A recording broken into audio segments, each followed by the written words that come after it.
नमस्कार, स्वागत है आपका। मैं हूं आपके साथ रोहित पुनेठा। और पाकिस्तान पर एक्शन लगातार तेज होता जा रहा है। भारतीय सेना का भी, भारत की सरकार का भी। सेना लाइन ऑफ कंट्रोल वाले एरिया में लगातार पाकिस्तान पर एक्शन ले रही है। जंगलों में जो आतंकी छुपे हुए हैं उन्हें ढूंढ ढूंढ कर गिरफ्तार किया जा रहा है या फिर उन्हें 72 हुरों के पास पहुंचाया जा रहा है। और उधर दिल्ली में कैबिनेट की बैठक हुई है और कैबिनेट की बैठक में क्या अहम और बड़े फैसले लिए गए हैं, किस तरीके से पाकिस्तान से निपटना है, इसके बारे में एक डिटेल प्रेस कॉन्फ्रेंस 3 बजे सरकार करने वाली है। मेरे दो संवाददाता इस वक्त मेरे साथ हैं। मेरे दो साथी अजय जांडियाल और आशिक मीर दोनों मेरे साथ हैं। दोनों लाइन ऑफ कंट्रोल के आसपास हैं, घाटी में हैं, घाटी के सेंटीमेंट को समझ रहे हैं और वहां किस तरीके का एक्शन आतंकियों के खिलाफ हमारी सेना ले रही है उसकी एक एक बारीकी पर उनकी नजर बनी हुई है। अगले आधे घंटे मेरे दोनों संवाददाता आपके साथ रहेंगे और घाटी की एक एक मूवमेंट को आपके साथ शेयर करेंगे और यह भी बताएंगे कि क्या है हिंदुस्तान का सेंटिमेंट पाकिस्तान के खिलाफ, कैसे हिंदुस्तान के लोग गरज रहे हैं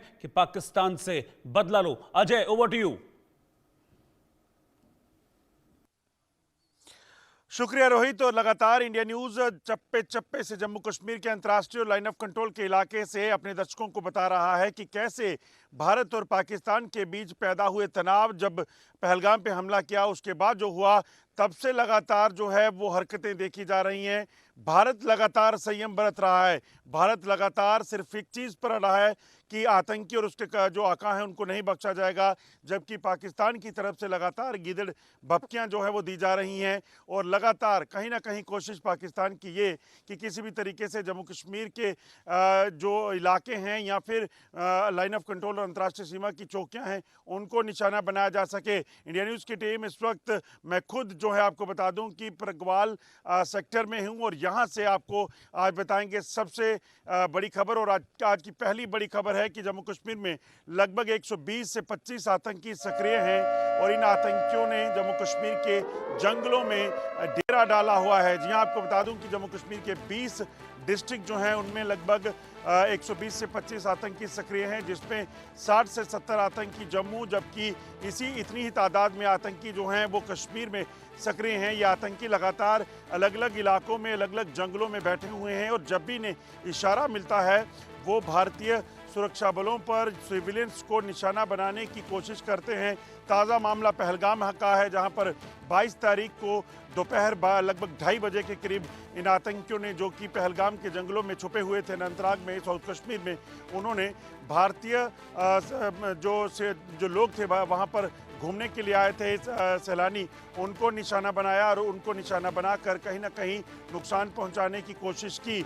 इस पर ताज़ा जानकारी लेते हैं कि कितनी तादाद आतंकियों की कहां ये छुपे हैं। मेरे साथ मेरे साथी आशिक मीर जुड़ चुके हैं। आशिक, क्या कहेंगे? 120 से 125 आतंकी सक्रिय हैं जम्मू कश्मीर में।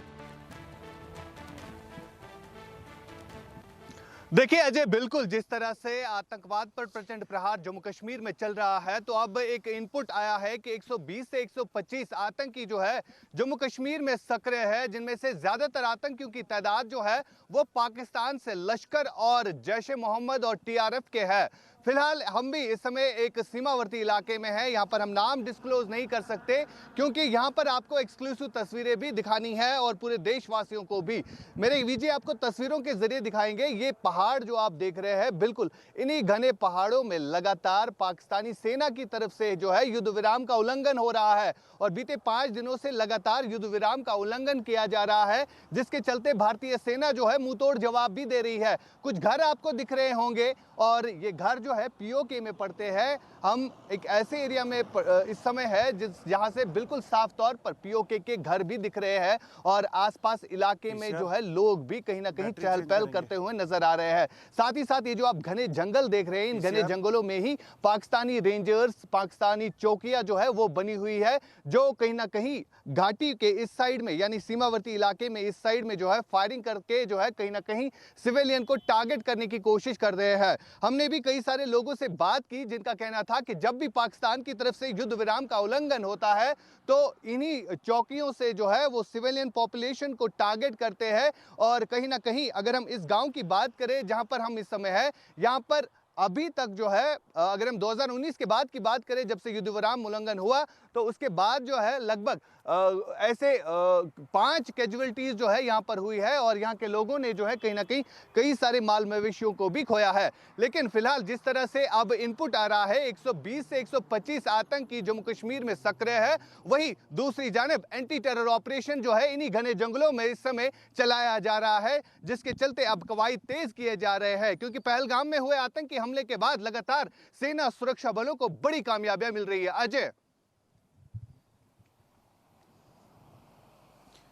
शुक्रिया आशिक, आपके पास वापस लौटेंगे और ब्रेकिंग न्यूज़ लें। इससे पहले मैं आपको बता दूं कि इंडिया न्यूज़ की टीम लगातार अलग अलग इलाकों में, जम्मू और कश्मीर के अलग अलग इलाकों में, सरहदी इलाकों में है और इस वक्त हम मौजूद हैं प्रगवाल सेक्टर के इलाके में। यहाँ पर बीती रात पाकिस्तान की तरफ से युद्ध विराम का उल्लंघन किया गया और भारतीय सेना ने यहाँ पर पाकिस्तान के नापाक इरादों को नाकाम करने के लिए जवाबी कार्रवाई की। और सामने अगर आप देखें तो भारतीय सेना की जवाबी कार्रवाई से कहीं ना कहीं डरा है पाकिस्तान। और यहाँ से जो सामने का आपको चौकी दिख रही है, पाकिस्तान की ये टावर पोस्ट है और इस टावर पोस्ट, जिसका नाम रामपुर पोस्ट कहा जाता है पाकिस्तान के इलाके की, यहाँ से इस वक्त पाकिस्तान के सेना जो सैनिक हैं वो भी नदारत हैं और यहाँ से का जो पाकिस्तान का झंडा है, नेशनल फ्लैग, वो भी गायब हो चुका है। ये हालत है पाकिस्तान की और लगातार गीदड़ भपकियां देकर भारतीय लोगों को नुकसान पहुंचाने और यहां हमला करने की बात करने वाले पाकिस्तान की हालत जो है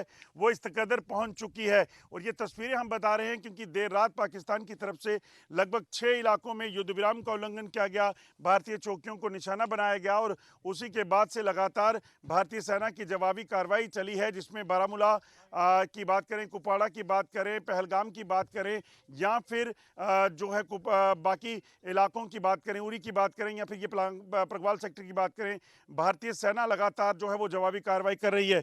अभी की अगर बात करें तो इस वक्त की एक और बड़ी ब्रेकिंग जो है वो आ रही है। आपको बता दूं कि नेशनल इन्वेस्टिगेशन एजेंसी यानी राष्ट्रीय जांच एजेंसी NIA की टीम जो है वापस पहलगाम पहुंची है। लगातार पूछताछ का सिलसिला जारी है, लगातार कोशिश की जा रही है कि हर वो चीज़ जो है उसको खंगाला जा सके और वहाँ से इनपुट लेकर कहीं ना कहीं एक बेहतर रिपोर्ट तैयार की जा सके और इस जांच में ये पता लगाया जा सके कि पाकिस्तान और पाकिस्तान के गुर्गे जो जम्मू कश्मीर में सक्रिय हैं वो किस तरह से यहाँ पर हालात खराब करने के लिए काम कर रहे हैं। आशिक मीर के पास वापस चलूँगा। आशिक, NIA की टीम लगातार इन्वेस्टिगेशन में जुटी है और एक बार फिर से पहलगाम पहुँची है। देखिए बिल्कुल अजय, अब से कुछ देर पहले जो है नेशनल इन्वेस्टिगेटिव एजेंसी की टीम जो है घटनास्थल पहलगाम के बैसरन इलाके में पहुंची और वहां पर पहले दिन से ही NIA जो है वो इन चीज़ों को बारीक बीनी से खंगाल रही है कि आखिरकार आतंकी जो है पहलगाम के इस पर्यटक स्थल पर कैसे पहुंची और किस तरह से यहाँ पर सिविलियन जो वहां पर टूरिस्ट गए थे उन पर गोलियां चलाई। फिलहाल NIA के पास जो है कई सारे ऐसे पुख्ता सबूत मिले हैं जिनसे ये पता चला है कि हाशिम मूसा जैसा आतंकी जो है इस घटना में शामिल रहा है। हाशिम मूसा एक ऐसा आतंकी है जो पहले जो है पाकिस्तानी सेना में SAG कमांडो रहा है और कहीं ना कहीं अब हाशिम मूसा की स्ट्रेटेजी जो है अब कश्मीर में देखी जा रही है। क्योंकि हमने बीते साल के अक्टूबर की अगर हम बात करें तो गगनगिर के गांदरबल में एक कंस्ट्रक्शन साइट पर भी इसी तरह आतंकी हमला हुआ था, जहां पर नॉन लोकल जो मजदूर होते हैं उन पर गोलियां चलाई गई थी। यानी कहीं ना कहीं अब हाशिम मूसा जो है जम्मू कश्मीर में सक्रिय है, जो कि लश्कर तैयबा के साथ जुड़ा है। पहले वो NSG पाकिस्तान के साथ था और वहां पर सेना को छोड़ के उसने टेरर ग्रुप जो है लश्कर तैयबा ज्वाइन किया। फिलहाल जिस तरह से NIA को पुख्ता सबूत मिल रहे हैं और कई सारे ऐसे घोड़े वाले जो ATV राइडर्स होते हैं उन्हें भी जो है अब NIA से पूछताछ कर रही है। क्योंकि पहलगाम से जहां पर ये अटैक हुआ है बैसरन के इलाके में, वहां तक सिर्फ घोड़ों या ATV के जरिए पहुंचा जा सकता है और जो भी उस समय जब ये घटना घटी उस समय जो भी कोई वहां पर मौजूद था तो उन्हें जो है NIA तलब कर रही है, NIA उनसे पूछताछ कर रही है और अभी तक काफी कुछ खुलासा जो है सामने निकल कर आया, जिसमें हाशिम मूसा का नाम भी सामने आया है। फिलहाल आपको अजय ये भी बताना चाहूंगा कि जब ये घटना घटी वहां पर एक प्रोफेशनल फोटोग्राफर था जो कि सैलानियों की तस्वीरें ले रहा था और उस प्रोफेशनल कैमरामैन ने भी कई सारी अक्सबंदी की है जिसमें साफ तौर पर आतंकी देखे जा सकते हैं और कुछ ऐसे आई विटनेस भी थे जिन्होंने आतंकियों के स्केच भी जारी किए। फिलहाल कई सारी बड़ी लीड जो है NIA को मिल रही है और आज भी घटनास्थल पर NIA पहुंच गई है। अजय।